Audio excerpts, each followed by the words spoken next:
Après vous avoir vu tout à l'heure l'éloge de la distance, extrait du même récit de voyage, l'éloge de l'immobilisme. Il a fait le tour du monde avec sa caméra.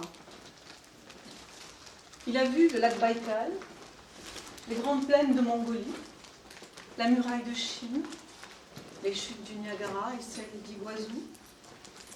Il a vu le Grand Canyon, le Cap Horn en colère, la Patagonie, Machu Picchu et les pyramides.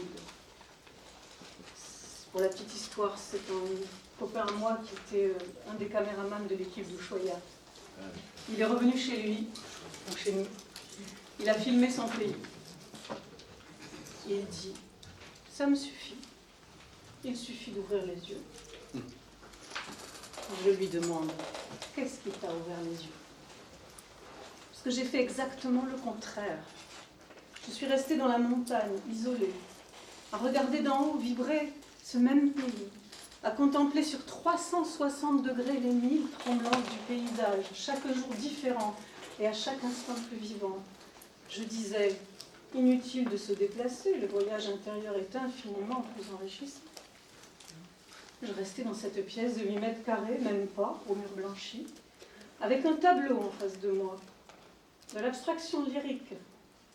Nuée blanc cassé, ivoire, blanc d'argent. J'écrivais.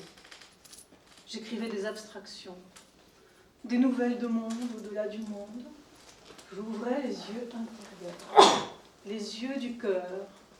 Je scrutais. La poésie des sphères brûlantes me suffisait, me consumait. Et puis un jour, j'ai chaussé mes espadrilles. Ma vie s'était organisée dans les racines.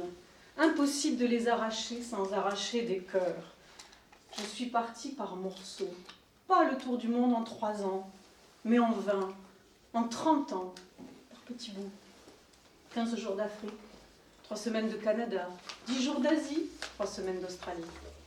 Le voyage est religieux. Je fais le silence dans mon cœur et j'avance. Je fais le silence sous mes pas, les espadrilles, ça sert à ça. Je croise des gens que je voudrais connaître, que je voudrais aimer, avec qui je voudrais avoir des habitudes. Mais c'est impossible. Je repars. Je sais qu'ils sont là-bas ou ailleurs, car on croise aussi des voyageurs. Je pense à Jacques Brel. Il disait « La terre est ronde, rien de plus ». Il voudrait nous faire croire qu'il est resté en surface. Quand je pars, je m'arrête, immobilise mes pensées, ralentis les battements de mon cœur.